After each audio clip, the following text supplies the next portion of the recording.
This 1984 512 BBI was bought down in Stuart, Florida. A very good friend of mine, Greg Jones, who's a Ferrari restoration expert and very renowned around the world, brought it to my attention that the car was for sale. I had told him I was looking for a 512 BBI. And the reason I was looking for that particular car is that is the first car that I ever drove, the first Ferrari that I ever drove.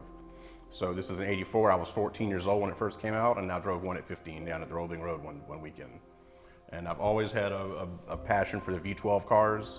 The new Ferraris are cool, but they don't do it for me. The old stuff is where it's at for me. I was brought up around these cars. It's the only cars that I know anything about, and I just thoroughly love the V12 cars.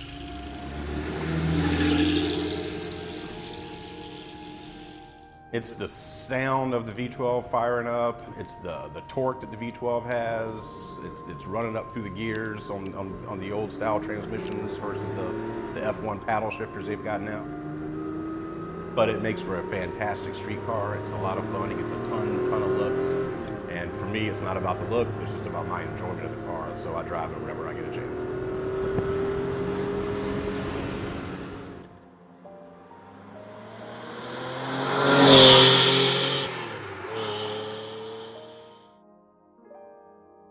All the cars that are in this garage, my dad has owned at one time or another. So for me, it's kind of like, it's waxing nostalgia for me. You know, thinking of my father who passed away this past January. My dad was a very prolific car collector.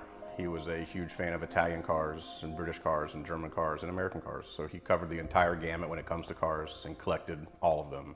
He read and read and read, which made him a real true historian. It's very rare today that you find somebody that's not in their 70s that knows anything about the history of Ferrari and the early Enzo cars.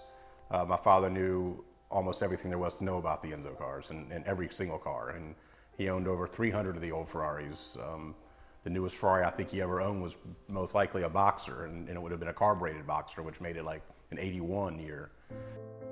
Well, my dad's favorite car of all time was a 1966 275 GTB 4-cam. It was a one-off car, and when my dad went and visited the Ferrari factory years ago, he went into Enzo's office. He was invited in there, and hanging on the wall, which I've got a picture of, was his 275. Enzo's made the remark to him that it was one of his favorite cars that he ever built. Certainly, that still stands today. It's one of the most desirable front-engine Ferraris ever built, and what a car it was, just absolutely amazing. As a kid, I used to get in that car and complain that it smelled like fish. Well, the fish was just fresh Italian leather. It was just that smell. But as a kid, who knew better? You know, to me, it was an awful smell of fish. But he used to get a good chuckle out of that. Cars is representative of an individual's characteristics and character, and it's something that they take to the grave. You love cars forever. You drive them as long as you can. It's not a hobby that you grow out of, in my opinion. My father certainly never grew out of it.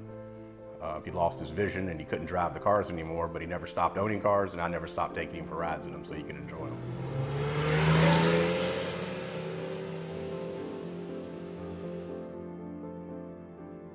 You look at this mural that my dad had done back in the 90s, and it's representative of a few of the cars that he's owned over the years. Looking on the wall here, I see cars that today are valued in the very high tens of millions of dollars and are unobtainable. That's why they're on this wall, so I can look at them. Other than that, I don't think I'm gonna ever see one sitting in here in the garage anytime soon. But I'm happy with what I've got.